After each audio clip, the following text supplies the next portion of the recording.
With the new season of Marvel Rivals right around the corner, everyone has a lot of concerns about the new ranked system, the rank changes, and if it's just a band-aid fix for the problems we already have. And this episode of Shy's Yap Session, we're going to talk everything about ranked, what's good, what's bad, and what might need to be fixed. And if you guys are new here, this is a series where I yap about a topic, and you turn me on in the background while you do something else, or if you really want to, you can watch mid gameplay. But before we get into that, if you guys like free stuff, in the top link in the description, you can get an entire month of coaching at Gosu Academy for completely free. So check it out and let's get right into it. Now, let's start with everything new because everyone knows all the old problems about ranked and we'll get into that later. First of all, performance-based ranked. If you guys didn't know, in season 2, how many ranked points you win versus lose is going to be more dependent on how you perform as a player compared to now how it was pretty much win 25, lose 20, with a slight weight of how well you played. Now, how well you play is going to be weighed heavier. But a lot of people worried this is just a band-aid fix for ranked. This isn't actually going to do anything. Now, on top of this, they also said that they're going to be decreasing how long each season is. It's going to go down to 2 months starting in season 3. And if you haven't been playing ranked, I think part of the reason why they're doing this is because in ranked, as season 1 went on, since we didn't do the reset, more and more it got really saturated in each rank. And every other game you would find someone with 50% win rate or lower. Sometimes I even saw someone who was Celestial 2 with 48% win rate. And as a note, by the way, it's not like 48% win rate overall. They had 48% win rate overall, and I checked their tracker because I was curious. They had 30-something% win rate the last 20 games. And people like that is who you would get on your team because the system is set up that slowly but surely, if you queue more, you will rank up. Obviously, if you're really bad and you're actually dead weight to your team, that's not always true. But as a generalization, you were able to rank up if you just kept playing with under 50% win rate. And the reason why was you'd get 25, maybe 30, and lose 20, maybe 15. And it allowed for people who had unreasonable amounts of time to just keep queuing and keep ranking up. So now they're trying to use performance as a bigger metric to help you rank up. Meaning that all those games that if you play DPS or maybe tank or whatever, and you got 20 kills, 20 final blows,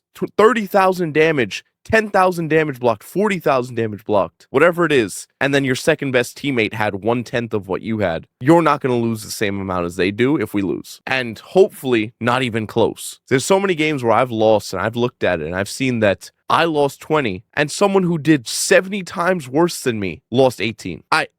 Come on, man. Come on. But it happens, right? But people are concerned that it's going to cause stat farmers. And actually, my last video I brought up about it, I don't know if people didn't watch the video, if they're crazy, I'm not sure. I literally said, I'm worried about it because how will they weigh it correctly? And what could happen is in Overwatch back in the day, a lot of people would make alt accounts. And when they made alt accounts, they would exploit the fact that one-tricking was better. I actually knew a guy, he played Genji only. And first of all, Genji was one of those characters that if you do slightly better or slightly good, statistically, you're better than 95% of people because most Genji mains are really bad. So on paper, the game will look at your stats and the way you perform and be like, wow, he's performing like a grandmaster. And they get so much data on that one character over and over again, they catapult your rank more than if they were trying to calculate you play McCree, this, that, if you play 40 different characters. So this might be a net negative for flex players, and it might be a net positive for one-tricks, which if you've ever played ranked, you already know. Most people have a problem with one-tricks already. They're just like, oh my god, this dude just locks in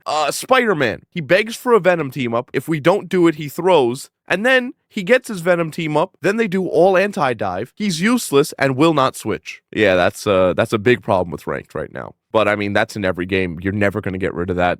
You might as well just ignore it because you're going to get those games. The best thing you can do is give him his Venom. The best thing you do is play around him, play dive with him. Because if he's going to be stupid, you might as well be stupid with him. But I do actually agree with most of the people's fears that this will cause a problem for people that flex, or it'll cause a problem for tanks.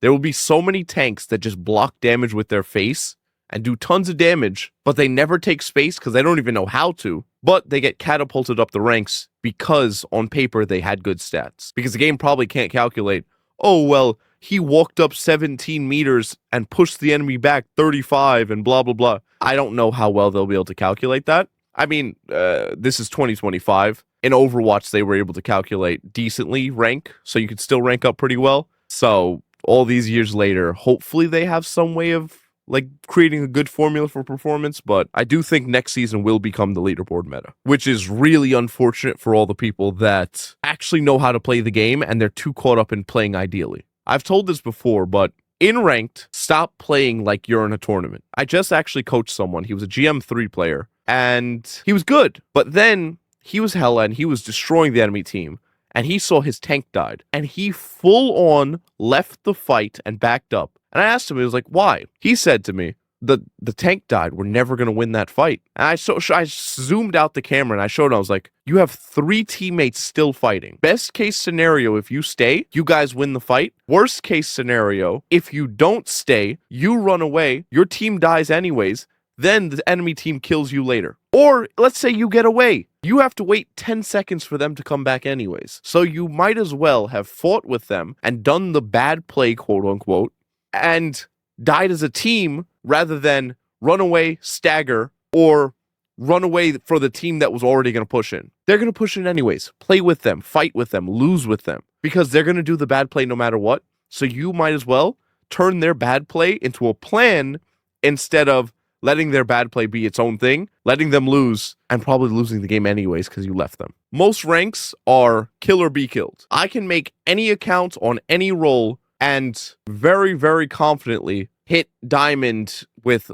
90% win rate. I've already done it with Hella. I've done it. I was streaming it with Star-Lord, and it's easy, right? If you know how to kill people, if you know how to win your ones. And now that I said that, this is going to go right into another point. Smurf accounts. Smurf accounts, it's not even fair sometimes with Smurf accounts. I didn't play Season 2 at all, basically. If you guys didn't know, my grandmother passed away. I had to move homes.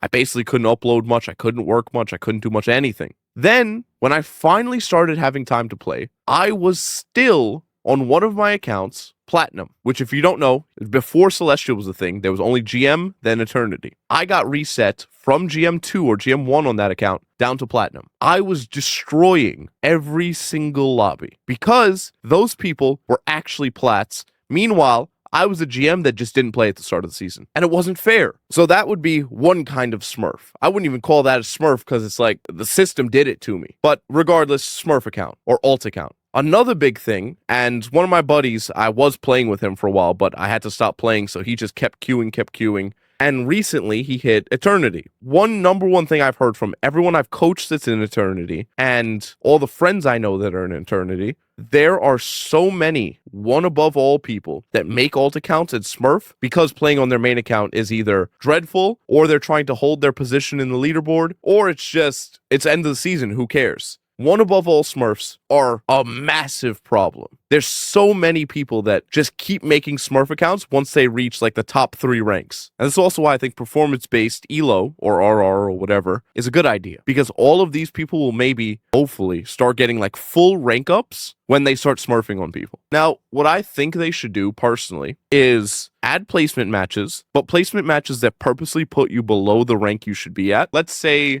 before I tell you what I mean, let me explain why. This game, they want EOMM. If you don't know what EOMM is, it's engagement optimized matchmaking.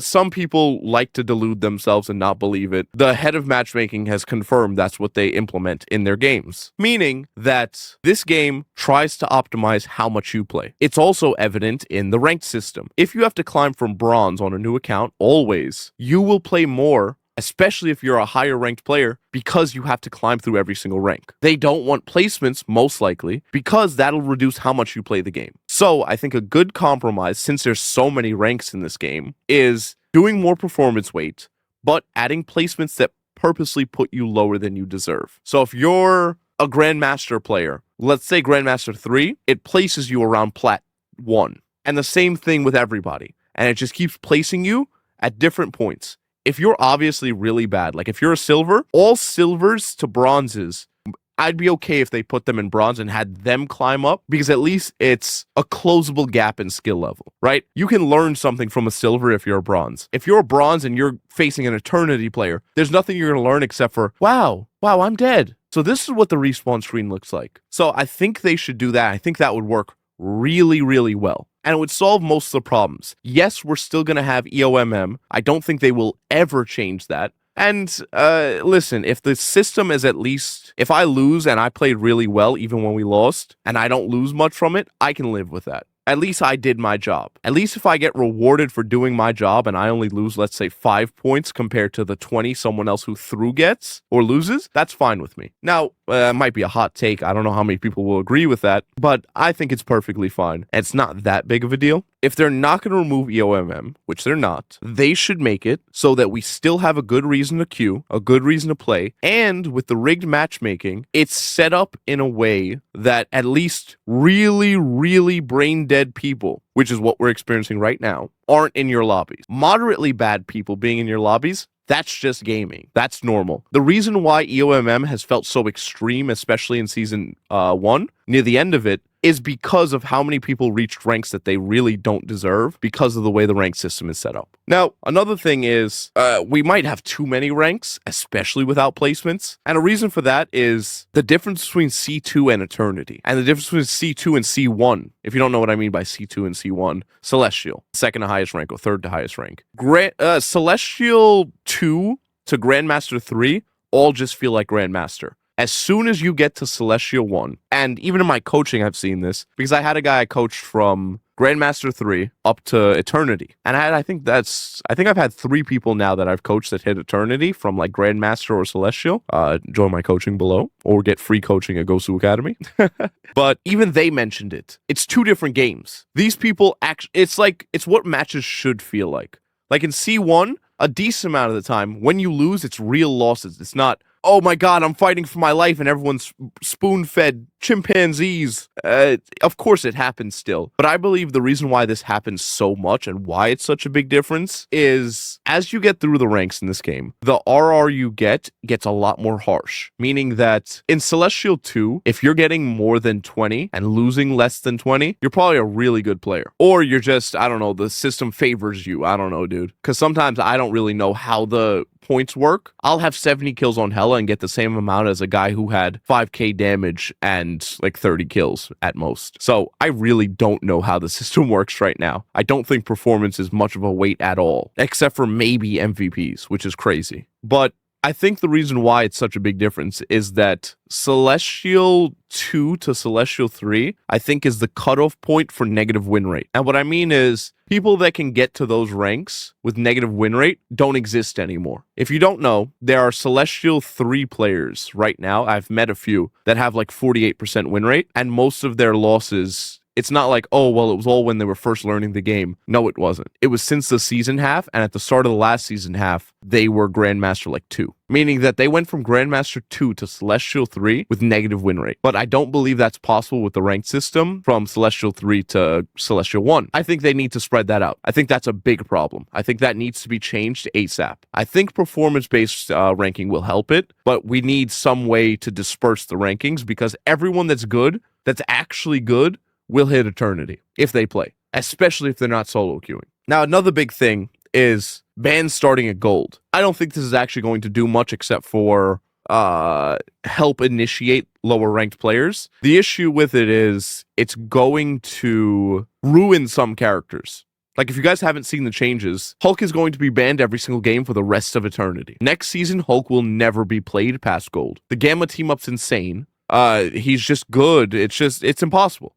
You cannot play against a Hulk next season. The good part about this game in ranked is the teams are very diverse. Even they said it. Netties were talking about, we're very glad to see that there is a large diversity in team comps. It's not just Spider-Man, Venom, this, that, dive, GG. It's pretty separate. It's like one game will be all snipers, then it'll be this, then it'll be dive, then it'll be this comp, that comp, triple healer. It's good. It's doing really well on that front. I just worry that bans at gold is going to ruin a lot of the fun for casual players. I think most casual players hit like around plat and all that and enjoy themselves and they're content with plat. Now it's going to be like, wow, I can't even log on and just go play Wolverine. You know, like all the people, whatever the new big bans are next season, like Scarlet Witch, have you seen how much damage she does with the team up? Oh my god, dude. That, bro, Scarlet Witch is going to do so much damage. Now, if you actually know how to play her, she's going to be insane. But imagine if Scarlet Witch becomes S tier character. She's going to become permanently banned. Now,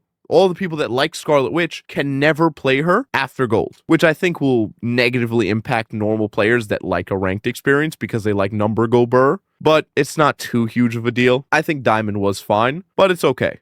I don't think this is game breaking. I'm not gonna lie. I just looked at the time. It's kind of crazy how long I yapped about ranked. To sum up, I think ranked is going to be pretty good next season. I think they need minor changes. I think they do definitely need to do placement matches. But like I said, placement matches the way I mentioned, because it'll still keep huge engagement. It'll still get people playing, but it won't make people that are obviously better than 99% of people have to beat up those 99% of people to get where they deserve to be. And this system too heavily rewards people with no job. Like I mentioned earlier, because I had no time to play at the start of the season, I had to stomp, even on my main account. On my main account, I was plat for a while because I didn't play, and the reset put me down to plat. As soon as I started playing again, I went undefeated because the system is all set up for all the people who played right away, got out of the rank. If I didn't play right away, I'm forced to bully people, which isn't the greatest idea. You know, it's not the brightest idea to do that, especially for the quality of your matches. Anyways, since ranked is going to be performance-based next season, you're going to need to know how to play the best you possibly can. So get free coaching at Gosu Academy in the description, or check out this video of 44 minutes of pure knowledge that I learned from coaching bronze all the way up to eternity level players. I love you guys. Have a good one. God bless you.